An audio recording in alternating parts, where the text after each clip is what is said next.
Hi friends, അസ്സലാമലൈക്കും. ഇനി ഞാൻ വന്നിട്ടുള്ളത് ഒരു അടിപൊളി കുട്ടനാടൻ സ്റ്റൈൽ കരിമീൻ പൊള്ളിച്ചതിൻ്റെ റെസിപ്പി വീഡിയോ ആയിട്ടാണ്. നല്ല ടേസ്റ്റ് ആയിട്ടുള്ള ഒരു റെസിപ്പിയാണ്. ഇൻഷാല്ലാ എല്ലാവരും ഒന്ന് ട്രൈ ചെയ്ത് നോക്കിയിട്ട് ഫീഡ്ബാക്ക് അറിയിക്കുക കേട്ടോ.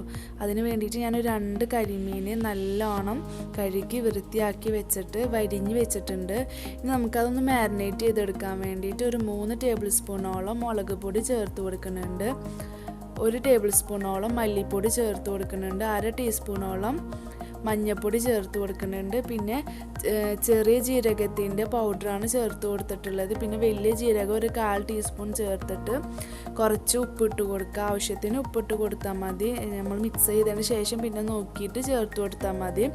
അതിന് ശേഷം ഞാനൊരു 1/2 ടീസ്പൂണോളം ഇഞ്ചി, വെളുത്തുള്ളി, പച്ചമുളകും കൂടെയുള്ള പേസ്റ്റും കൂടെ ഇതിലേക്ക് ചേർത്ത് കൊടുക്കുന്നുണ്ട്. എന്നിട്ട് പിന്നെ കുറച്ച് സുർക്കയും കൂടെ ചേർത്തിട്ട് ഇതൊരു പേസ്റ്റ് പോലെ ആക്കിയിട്ട് നമുക്ക് മീനുമേൽ നല്ലോണം തേച്ച് പിടിപ്പിക്കണം. ഇത് നല്ലോണം തേച്ച് പിടിപ്പിച്ചതിൻ്റെ ശേഷം ഒരു അരമണിക്കൂറെങ്കിലും റെസ്റ്റ് ചെയ്യാൻ വെക്കുകയാണെങ്കിൽ അത്രയും നല്ലത്. അല്ലെങ്കിൽ അപ്പോൾ തന്നെ ഫ്രൈ ചെയ്തെടുത്താലും കുഴപ്പമില്ല. ഞാനൊരു അരമണിക്കൂർ റെസ്റ്റ് ചെയ്ത് വെച്ചതിന് ശേഷമാണ് ഇപ്പോൾ ഫ്രൈ ചെയ്തെടുക്കുന്നത്. അതിന് വേണ്ടിയിട്ട് ആദ്യം തന്നെ ഞാനൊരു പാൻ വെച്ചിട്ട് ഒന്ന് ഷാലോ ഫ്രൈ ചെയ്തെടുക്കണുള്ളൂ. മീൻ ഇട്ടതിൻ്റെ ശേഷം 2 ഭാഗം ഒന്ന് തിരിച്ചു മറിച്ചിട്ടിട്ട് ഒന്ന് ഫ്രൈ ചെയ്തെടുക്കണം. അധികം ഓവറാക്കി ഫ്രൈ ചെയ്യേണ്ട. നമുക്ക് ഇതൊന്ന് പൊള്ളിച്ചെടുക്കാനുള്ളതാണ്. വാഴയിലയിലൊക്കെ ഒന്ന് പൊതിഞ്ഞിട്ട് ഇപ്പം ഞാൻ ഒരു ഏകദേശം ഇതൊന്ന് ഫ്രൈ ചെയ്തെടുത്തിട്ടുണ്ട്. ഇനി നമുക്ക് വേറൊരു പാൻ വെച്ചിട്ട് അതിലേക്ക് നമ്മൾ നേരത്തെ യൂസ് ചെയ്ത വെളിച്ചെണ്ണ ഉണ്ടെങ്കിൽ അത് ചേർത്ത് കൊടുക്കുക. അല്ലെങ്കിൽ വേറെ കുറച്ച് വെളിച്ചെണ്ണ എടുത്തിട്ട് 3 മീഡിയം സൈസ് സബോള ചേർത്ത് കൊടുക്കുന്നുണ്ട്. ചെറിയ പീസാക്കി അരിഞ്ഞിട്ട് ഇതിലേക്ക് ചേർത്ത് കൊടുക്കുക. എന്നിട്ട് ആവശ്യത്തിന് ഉപ്പിട്ടിട്ട് നല്ലോണം വഴറ്റി കൊടുക്കണം. ഇപ്പോൾ ഇത് നല്ലോണം വഴണ്ടി വന്നിട്ടുണ്ട്. ഇനി ഇതിലേക്ക് നമുക്ക് കുറച്ച് ഇഞ്ചി, വെളുത്തുള്ളി, പച്ചമുളകും കൂടെയുള്ള പേസ്റ്റ് ചേർത്ത് കൊടുക്കണം. ഒരു 1/2 ടീസ്പൂണോളം ചേർത്ത് കൊടുക്കുന്നുണ്ട്. എന്നിട്ട് നല്ലോണം ഒന്ന് വഴറ്റിയെടുക്കുക. ഇത് വഴണ്ടി വന്നാൽ നമുക്ക് 2 മീഡിയം സൈസ് തക്കാളി, നല്ല പഴുത്ത തക്കാളി എടുത്തിട്ട് ഇതിലേക്ക് ചേർത്ത് കൊടുക്കണം. ചെറിയ പീസാക്കിയിട്ട് അരിഞ്ഞിട്ട് വേണം ഇതിലേക്ക് ചേർത്ത് കൊടുക്കാൻ. ഇനി ഞാൻ ഇതിലേക്ക് തക്കാളിയും കൂടെ ചേർത്തിട്ട് നല്ലോണം വഴറ്റിയെടുക്കുന്നുണ്ട്.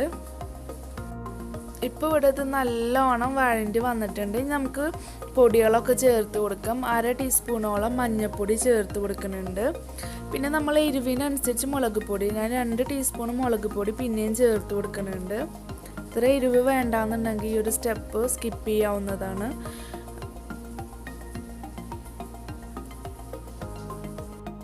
ഇനി ഇതിലേക്ക് ഒരു 1/4 ടീസ്പൂണോളം കുരുമുളക് പൊടി ചേർത്ത് കൊടുക്കുന്നുണ്ട്. ഫിഷ് ഫ്രൈ മസാല ഉണ്ടെങ്കിൽ അത് ഇതിലേക്ക് ചേർത്ത് കൊടുത്താലും ഒന്നും കൂടെ ടേസ്റ്റ് കിട്ടും. ഞാനിപ്പോൾ ചേർത്ത് കൊടുക്കണമൊന്നുമില്ല. എന്നിട്ട് ഇത് നല്ലോണം വഴറ്റി കൊടുക്കുക. ഈ സമയത്ത് നമ്മൾ ഫ്ലെയിം കുറച്ച് ലോ ആക്കി വെക്കണം. ഇല്ലെങ്കിൽ പൊടികളൊക്കെ ഇട്ട കാരണം ഇത് കരിഞ്ഞു പോകാൻ ചാൻസ് ഉണ്ട്. എന്നിട്ട് നമുക്കിതൊന്നും കൂടെ ഒന്ന് മൂപ്പിച്ചെടുക്കണം. അതിന് വേണ്ടിയിട്ട് കുറച്ച് വെള്ളം ഇതിലേക്ക് ചേർത്ത് കൊടുക്കണം.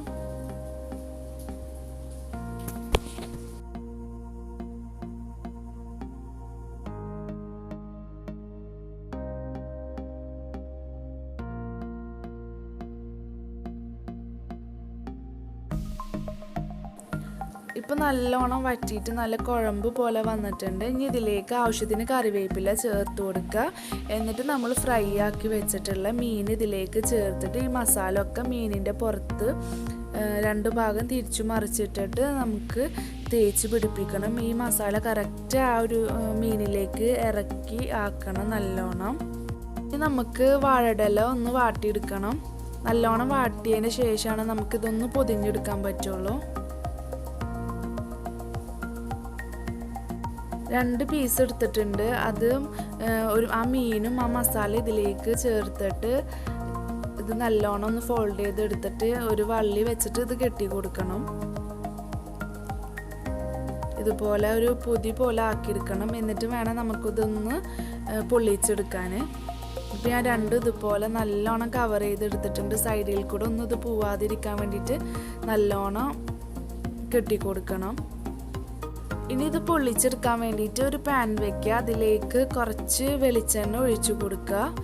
അതിനുശേഷം നമ്മൾ റെഡിയാക്കി വെച്ചിട്ടുള്ള 2 വാഴയിലയുടെ പൊതി ഇതിലേക്ക് ഇട്ട് കൊടുത്തിട്ട് നല്ലോണം ഒന്ന് ഫ്രൈ ആക്കി എടുക്കണം. 2 ഭാഗം കളർ ചേഞ്ച് വരണം, അത് വരെ ഒന്ന് ഫ്രൈ ആക്കി എടുക്കണം.